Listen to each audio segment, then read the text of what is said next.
کہیں پیچھے رہ گیا، اور جنگ کا سب سے بڑا موضوع سامنے بن کر آیا آبنۂ ہرمز، جہاں سے دنیا کا 20 سے 30 کے لیے 30 سے 40% کہہ لیجیے آئل گزرتا ہے، اور یہی نہیں، دنیا کی کھاد کی سپلائی، میڈیکل کی بہت سی چیزوں کی سپلائی، گیس کی سپلائی وہاں سے ہوتی ہے۔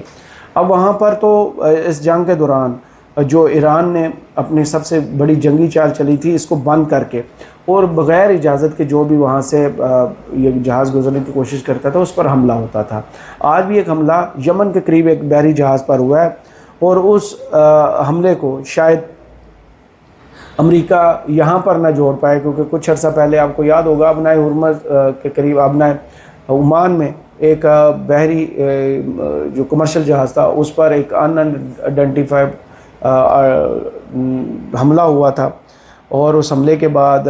2 دفعہ امریکہ نے ایران پر حملہ کیا، اور جواب میں ایران نے بھی جتنے بھی امریکی اڈے ان کی دسترس میں ان پر حملے کیے تھے۔ لیکن اب آبنۂ ہرمز جو ہے وہاں سے جب پوری دنیا ایران کو یہ کہہ رہی ہے کہ یہاں پر کوئی فیس وصول نہ کی جائے، کوئی ٹال نہ یہاں سے لیا جائے، لیکن ایران نے اب اعلان کر دیا ہے آبنۂ ہرمز سے گزرنے والے ہر جہاز سے فیس وصول کی جائے گی، ٹول نہیں۔ دوست ممالک کو خصوصی رعایت دیں گے۔ چین میں ایرانی سفیر عبدالرضا رحمانی فضلی کا ورلڈ پیس فورم سے خطاب، انہوں نے کہا کہ ایران عمان کے ساتھ بحری تعاون اور اشتراک کے ذریعے اہم آبی گزرگاہ پر نئے انتظامات کے ذریعے جہازوں کی نگرانی اور ماحولیاتی آلودگی کا تدارک کیا جائے گا۔ ایران کے نائب وزیر خارجہ کاظم غریب آبادی نے کل ہی کہہ دیا تھا بھائی کہ آبنۂ ہرمز سے غیر ملکی فوج کی موجودگی وہاں قابل قبول نہیں ہے، اور جو بھی ہمارے ٹیریٹری میں آیا اس کے ساتھ وہی سلوک کیا جائے گا جو امریکہ اور اسرائیل کے ساتھ کیا گیا، یعنی ہم اپنے پانیوں کی پوری حفاظت کرنے کی آخری حد تک جائیں گے۔ آبنۂ ہرمز سے خبروں کے علاوہ بڑی خبر جو ہے وہ آتی ہے آگے اسرائیل کے حوالے سے، اور اسرائیل میں آتا ہوں ڈونلڈ ٹرمپ نے کیا جنازے کے حوالے سے بکواس کیا، اس پر آنے سے پہلے اسرائیل کی انٹیلیجنس ایجنسی جو ہے موساد نے ایک رپورٹ جاری کی ہے جس میں انہوں نے نیتن یاہو کے اس دعوے پر سوالات اٹھائے۔ نیتن یاہو نے یہ دعویٰ کیا تھا کہ ہم نے ایران کی جتنی بھی ایٹمی صلاحیت ہے اس کو ختم کر دیا ہے، لیکن اب یہ نئی رپورٹ جو ہے وہ ایران کے حوالے سے کہ ایران کے جوہری پروگرام کی مکمل تباہی کی تصدیق سے اسرائیلی انٹیلیجنس ایجنسی نے انکار کر دیا ہے۔ ایران کے جوہری پروگرام پر وزیر اعظم آفس موساد اور فوجی انٹیلیجنس کے درمیان اختلافات سامنے آ گئے ہیں۔ رپورٹ میں کہا گیا ہے کہ انٹیلیجنس اداروں نے نیتن یاہو کے دعوے کو دستیاب شواہد سے مطابقت نہ رکھنے والا قرار دے دیا ہے۔ اسرائیلی میڈیا کے مطابق نیتن یاہو امریکی صدر ٹرمپ کے اس موقف کی بھی توثیق چاہتے تھے کہ ایرانی جوہری پروگرام مکمل طور پر تباہ ہو چکا ہے، تاہم اسرائیلی سیکورٹی اداروں نے اس دعوے کی تصدیق نہیں کی۔ ایران کے جوہری پروگرام کو پہنچنے والے نقصان کی حتمی نوعیت اور حجم سے متعلق اب بھی کوئی مستند اور مکمل شواہد دستیاب نہیں ہیں۔ تو یہ 2 ممالک کی یہاں پر سبکی ہوئی ہے جو یہ کہہ رہے تھے کہ ہم نے صفحہ ہستی سے مٹا دیا، ایران کی ایٹمی طاقت کو ختم کر دیا، ایران کی نیوی کو ختم کر دیا، ایران کی فضائیہ کو ختم کر دیا، رجیم کو ختم کر دیا، پاسداران انقلاب کو ختم کر دیا۔ لیکن ایران میں جنہوں نے آج جنازے کے مناظر دیکھے ہیں، ان مناظر کو دیکھنے کے بعد ایک تو وہاں پر کسی قسم کا خوف نہیں ہے، عوام جیسے پوری دنیا سے وہاں لوگوں نے شرکت کی، ایران کے اندر سے بھی تقریباً 2 کروڑ کے قریب لوگوں نے اس جنازے میں شرکت کیا، اور جنازہ تہران سے قم سے پھر نجف، اور نجف سے کربلا سے واپس مشہد آئے گا، اور مشہد میں ان کی امام رضا کے روزے کے پہلو میں ہی ان کی تدفین ہوگی۔ لیکن اس موضوع پر، اس موقع پر ڈونلڈ ٹرمپ کو ہم بار بار کہتے ہیں کہ اپنی چونچ جو ہے وہ بند رکھنی چاہیے، لیکن وہ ڈونلڈ ٹرمپ بھی کیا جو بکواس یا گھٹیا الفاظ کا استعمال نہ کرے۔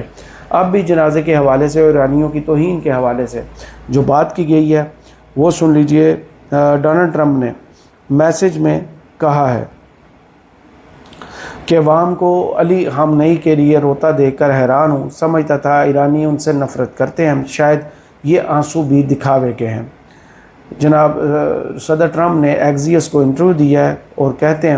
اگر چاہتے تو علی خامنئی کی نماز جنازہ میں شریک تمام افراد کو ختم کر سکتے تھے، لیکن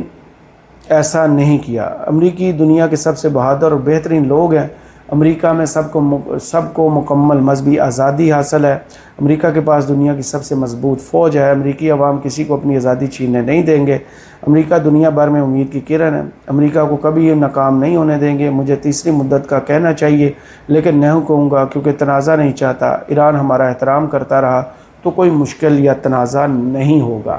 لیکن جو الفاظ استعمال کیے گئے ہیں اس سے بہتر تھا خاموشی اختیار کی جاتی ہے اور ایران اور علی خامنئی صاحب کے جنازے کے حوالے سے گفتگو نہ کی جاتی۔ شاید امریکہ میں یہ ہوتا ہو دکھاوے کے آنسو، لیکن وہاں پر آپ کو پتہ ہے جتنا مذہبی جذباتیت اور عقیدت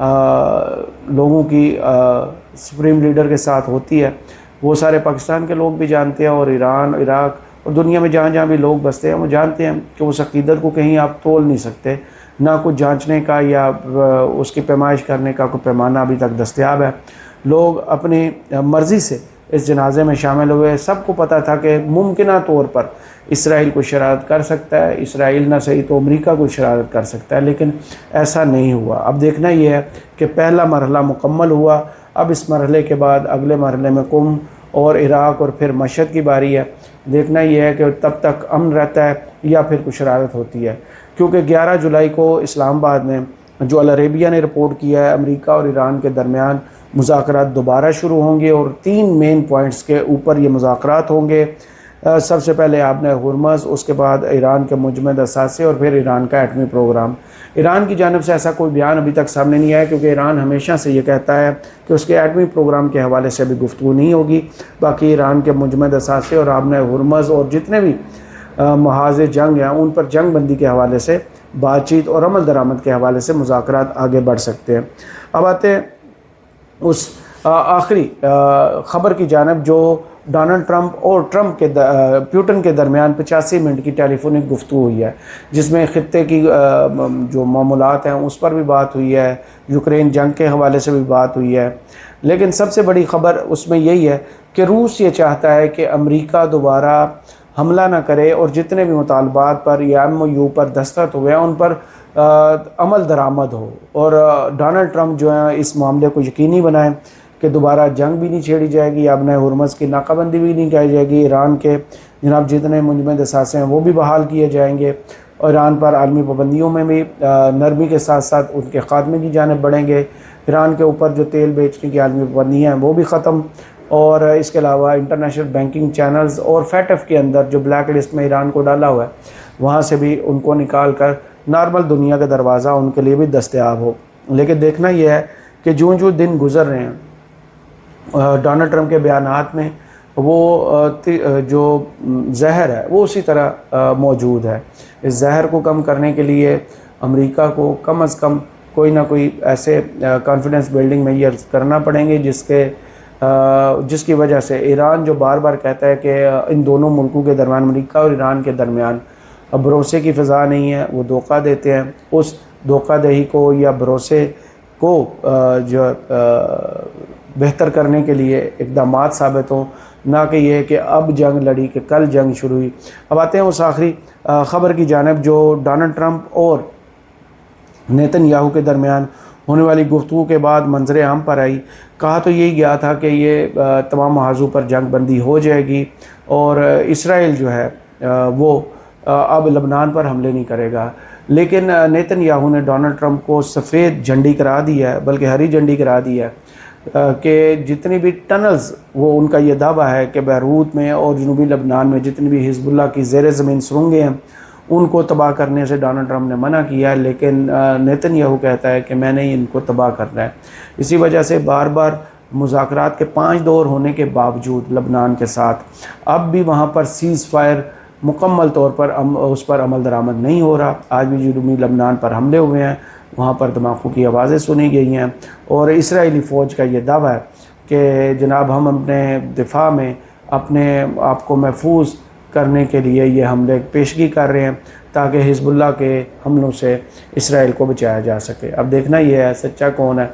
یہ سب کو پتہ ہے، اور اسرائیل گریٹر اسرائیل اور دوبارہ نیتن یاہو کے جناب الیکشن جیتنے کے لیے جتنی بڑی قربانی دی جا رہی ہے وہ کام بھی آتی ہے کہ نہیں۔ مزید خبروں کے ساتھ اگلے ولاگز میں دوبارہ حاضر ہوں گے، تب تک کے لیے کرامت مغل کو اجازت دیجیے۔ اللہ حافظ۔